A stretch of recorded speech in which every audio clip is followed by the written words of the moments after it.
Pampers आता है ना हगीज उन सबों का, वो लीक नहीं होता, इनका पेपर लीक हो जाता है। इस पेपर लीक हुआ और लोगों ने जो है ना कई लाख रुपए खर्च करे हैं भाई पेपर खरीदने के लिए, तुम्हें पता है? स्टेट बैंक ऑफ इंडिया ना, स्टेट बार ऑफ इंडिया। पापा सोना खरीदने का तो छोड़ो, मेरे पास तो लोहा खरीदने के भी पैसे नहीं है। और मम्मी गाइस, नीट वालों के तो नीट पीने के दिन आ गए हैं भाई। तो तुम्हें अब तक पता चल ही गया होगा कि जो नीट का पेपर है वो फिर से लीक हो गया और अब ये दोबारा से होने वाला है और बच्चों को बड़ी दिक्कत होने वाली है इसकी वजह से। हमने जो एजेंसी को दे रखा है ये पेपर लीक है, ये एग्जाम कराने के लिए, ये समझ में नहीं आता इन्हें पेपर कराने के लिए दिया गया या लीक कराने के लिए। एनटीए को दिया गया, नेशनल टेस्टिंग एजेंसी, उसका नाम होना चाहिए नेवर ट्रस्टेबल एजेंसी। अरे वो टेस्टिंग ही तो कर रहे हैं कि बच्चा कब तक जो है डॉक्टर बनने की तमन्ना से सीधे मरीज बनने पे आ जाएगा। एनटीए वाले चाहते हैं कि बच्चा जो है अपना मानसिक संतुलन खो दे और बाद में जो है ना डिप्रेशन की दवाई और डिप्रेशन का इलाज खुद से ढूंढ के निकाल ले। तो भाई वो बच्चों को तैयार कर रहे हैं पेपर लीक कर करके यार। समझिए 10 रुपए का बच्चों का जो डाइपर और पैम्पर्स आता है ना हगीज उन सबों का, वो लीक नहीं होता, इनका पेपर लीक हो जाता है। इतना घटिया इन लोग की व्यवस्था है। लेकिन इससे भी ज्यादा घटिया एक इंसान के साथ मजाक हुआ है जिसने 28 लाख रुपए का पेपर खरीदा था। सीकर में जो प्राइवेट माफिया नाम का 400 मेंबर्स का एक व्हाट्सएप ग्रुप था, ये व्हाट्सएप ग्रुप ही इस पूरे नीट पेपर लीक का असली डिस्ट्रीब्यूशन हब बना। यहाँ से 30,000 से 5 लाख रुपए तक नॉर्मल एस्पिरेंट्स को पेपर बेचा गया और एक नागौर वाले स्टूडेंट ने तो 28 लाख तक दे दिए। फिर इस बेचारे के साथ कितना बुरा हुआ भाई, तुम क्यों नहीं समझ रहे हो? तुम्हें दुख हो रहा है ये बच्चों का कि इन बच्चों ने 2-3 हजार रुपए खर्च करके फॉर्म भरा था भाई, इनके पैसे खर्च हुए हैं। मुझे असली दुख हो रहा है इस लड़के का भाई जिसने 23 लाख रुपए दे दिया अपनी जेब से, और वो भी उस पेपर के लिए जो अब फिर से होने वाला है। नहीं, इसने अपना आधा पैसा तो भाई नीट का पेपर खरीदने में दे दिया और अब आधा पैसा जो है नीट पीने में दे देगा। घर वालों को कंगाल कर दिया है जी इसने, कहीं का नहीं छोड़ा। वेल, वीडियो एडिट के टाइम मुझे समझ में आया उसने 28 लाख का खरीद के ना भाइयों आगे बेचा होगा, कमा लिया होगा साले ने काफी ज्यादा।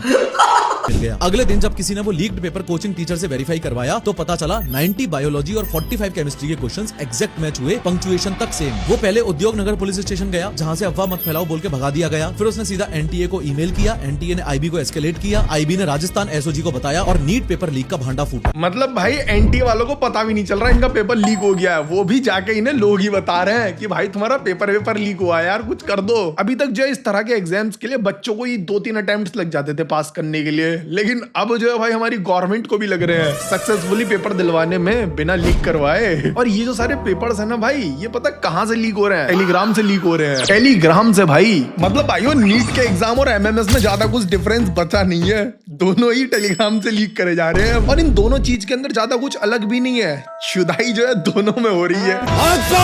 एक में बच्चों के भविष्य के साथ और दूसरे में तुम्हें पता ही है, मतलब भाई स्टूडेंट्स के करियर की कोई कदर ही नहीं है भाई, कुछ नहीं बच रहा, उनका टाइम खराब हो रहा है, उनका पैसा खराब हो रहा है, उनकी मेंटल हेल्थ खराब हो रही है, लेकिन फिर भी पेपर लीक्स नहीं रुक रहे भाई। असल बताऊं तो ये स्टूडेंट्स के करियर से भी ज्यादा ना मुझे मेरी चिंता है। हमें मैं नहीं चाहता भाई कल को कोई डॉक्टर वगैरह मेरा पेट चीर फाड़ दे और उसे सिल्ला ना आए। नहीं, तुम्हें अगर पेपर्स वगैरह क्लियर करके जॉब लेने की इतनी पड़ी है ना भाई, तो कोई और चीज के एग्जाम दे लो, दिक्कत इतनी होगी नहीं लोगों को। मगर भाई ये डॉक्टरी बनने से मजाक नहीं भाई, प्लीज। तुमने तो सोच लिया कि 10-15 लाख रुपए खर्च करके अगर पेपर क्लियर हो रहा है तो कर लो, कल कमा लेंगे, लेकिन भाई तुम्हारे इस कमा लेने के चक्कर में ना कल किसी की गांठ हल लोगे तुम। गेम खेलने से अगर बच्चा मर रहा है तो गेम बैन कर देते हैं लोग, और एग्जाम देने के बाद अगर बच्चा मर रहा है तो वो बैन नहीं करते लोग। गलत बात है भाई गेम में बैन मत करो यार, चलने दो और ला दो 4 मार्केट में। ये जो ना पढ़ने वाले बच्चे हैं ये थोड़ा उस पे ही फोकस रखेंगे, उसमें ही घुसे रहेंगे यार। जो लीक करता है उसका इनकाउंटर कर दिया जाए, यहाँ पे खत्म कहानी। जो पेपर लीक करता है उसका नार्को टेस्ट कराइए। अगर आपको लगता है कि हमारे आप पे इन पे किसी पे शक है, हम लोग का नार्को टेस्ट कोरियोग्राफी टेस्ट कराइए। अगर उसमें पता चलता है पेपर लीक करते हैं, वहीं उड़ा दीजिए उसको, सीधा इनकाउंटर। नहीं खान सर जी, अगर ऐसा होने लगा तो फिर मंत्री जी का बेटा डॉक्टर कैसे बनेगा? और पेपर लीक नहीं कराएंगे तो पॉलिटिशियंस लोग पैसा कहां से कमाएंगे भाई हम स्कूल का हरामी बच्चे थे, हमने हमारी तक का जोर लगाया था, अपने स्कूल का पेपर पार नहीं करवा पाए थे हम टीचर से, ट्यूशन पढ़ते थे एक्चुअली हम उन सर से, तो हमने उन्हें बहुत मनाया कि सर यार हिसाब बैठवा दो थोड़ा सा, लेकिन भाई यहाँ इतने इंपॉर्टेंट एग्जाम्स हैं वो लीक हो जा रहे हैं। बहुत ज्यादा सैड चीज है ये और पूरे एजुकेशन सिस्टम के लिए बहुत ज्यादा शर्मनाक वाली बात है। नहीं देखो, अगर एग्जाम्स लीक हो ही रहे हैं तो फिर सारे ही होने चाहिए, ये 1-2 नहीं भाई, सब लीक करवाओ। सबसे पहले 10th और 12th के करवाओ, बच्चों को इनकी ज्यादा टेंशन रहती है ना। 1-2 बेच के भेदभाव मत करो भाई, पूरे सिस्टम की माँ ही मैं तो ये कह रहा हूँ रख के।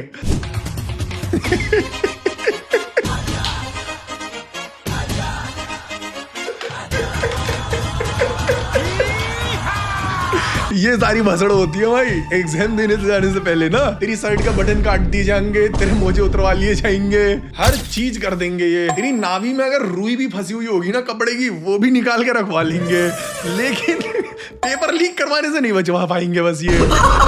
इनका ये फंडा है कि एग्जाम हॉल में चीटिंग नहीं होनी चाहिए, बाकी हम पीछे कुछ भी करें, चाहे पेपर ही बेच दें। भाई कमेंट सेक्शन में बताना मुझे कितने लोग हैं जिन्होंने नीट का एग्जाम दिया था और कितने जो आगे देने की हिम्मत रखते हैं, जिनके अंदर अभी भी हिम्मत बची है। ठीक है, उन्हें सबसे पहले मैं सैल्यूट करना चाहता हूँ। आगे बढ़ते हैं और कोई चीजें देखते हैं।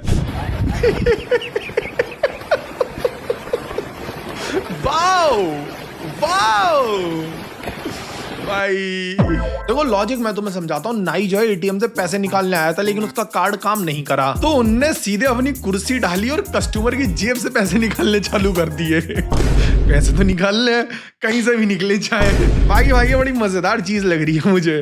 देखो एसबीआई में अगर हम जाते हैं तो वहां भी भाई लाइन लगती है, इंतजार करना पड़ता है। नाई के पास जा रहे हैं, वहां भी इंतजार करना पड़ता है। कोलैबोरेशन तो दोनों का तगड़ा हुआ है। ये ऐसा भी हो सकता है कि ये बैंक वालों ने खुलवाया और दूसरी तरफ जो है ना भाई वो गेट हो बैंक का, इधर एटीएम है कि जी अभी चल रहा लंच टाइम, बाद में आना, तुम बाद में करेंगे हम तुम्हारा काम, अभी जाके बाल कटवा लो अगर तुम्हें कटवाने हैं तो। जब ये वीडियो बहुत ज्यादा वायरल हो गया तो इसकी और वीडियोस बाहर आई, तब पता लगा कि ये भाई यहाँ एटीएम था वो हट गया था, पर ये एसबीआई वालों ने बोर्ड नहीं हटाया। आलसी है ना वो, तो हर काम में आलसी है भाई। स्टेट बैंक ऑफ इंडिया ना, स्टेट बार्बर ऑफ इंडिया भाई। ये बहुत तगड़ा तेरे लिए मार्केटिंग स्ट्रेटेजी हो सकती है। एसबीआई ही लिखवाना अब भी दुकान के आगे, आगे फुल फॉर्म लिख देना। घर में कोई भी फंक्शन हो, कोई भी कार्यक्रम हो, हम सोने के गहने नहीं खरीदेंगे, सोना नहीं खरीदेंगे। अरे मोदी जी ऐसा मत करो, जिनके घर में शादी वादी है बड़ी दिक्कत होगी, सोने की जगह सीधे डायमंड खरीदने पाएंगे, अब वो खर्चा बढ़ जाएगा उनका। तुम खुद सोचो, दहेज वगैरह ले जा रहा, सामने वाले कह दे रहे हैं कि सोने की अंगूठी तो जी मना करा मोदी जी ने खरीदना, सोना नहीं खरीदेंगे। तो डायमंड दे दो, डायमंड खरीद लो, तुम तो लुटवा दोगे भाई किसी को।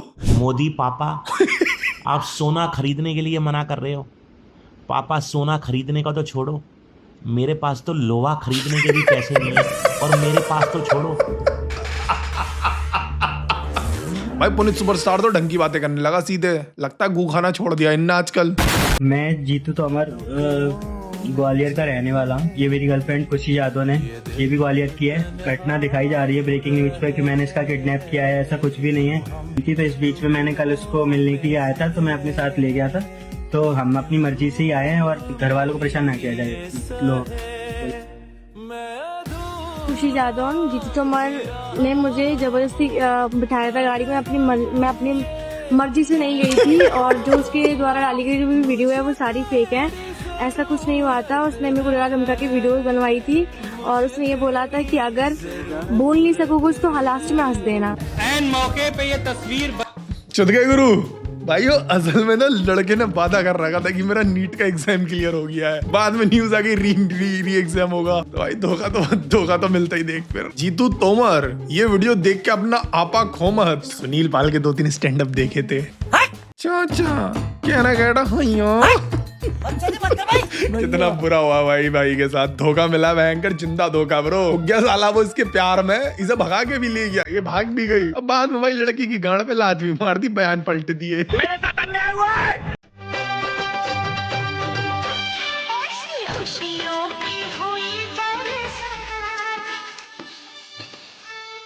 भगवान जी बस आज बचा लो भगवान जी, ये इसे सुहागरात बनाने तो भगवान जी बस इस सब से बचा लो, एक बार मरना नहीं चाहिए। भाई ब्रह्मा जी के फूल के साथ इतना अत्याचार मत करो, मोदी जी आप भी।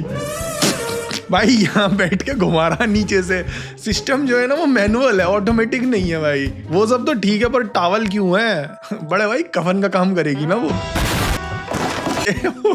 या ऐसा हो सकता है वो जो नीचे घुमा रहा ना भाई, मेहनत कर रहा, उसका पसीना साफ करेगा ये बाद में कि बहुत मेहनत कर ली लो बड़े भाई। तो लंगड़ा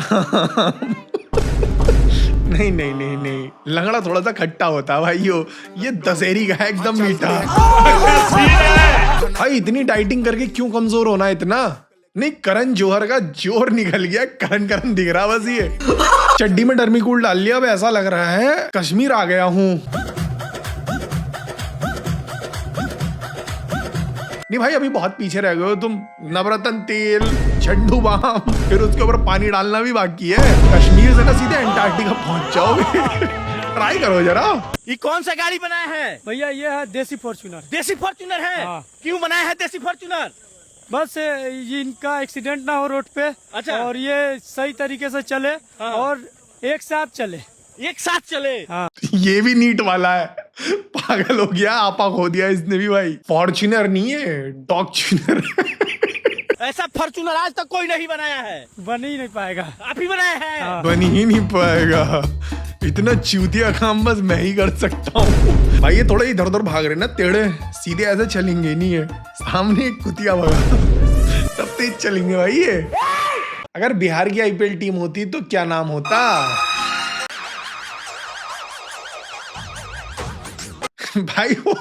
भाई नाम वाम छोड़ो, ये ट्रॉफी पहले गायब कर देते हैं। ये नहीं, इन्हें मैच में जीतने की नहीं पड़ती। इनका ये गोल नहीं होता कि टेबल में सबसे ऊपर आना है या फिर बढ़िया पोजीशन बना के रखनी है ना, ट्रॉफी कैसे पार करनी है। इनका पहले दिन से गोल ये होता। बोले बल्ले टी शर्टें सब चुरने लगती ग्राउंड में पहले दिन से ही। और एम्पायर जहां फालतू की बकेती करता ना, सीधा गुटखा खा के मुंह पे थूक देते उसके।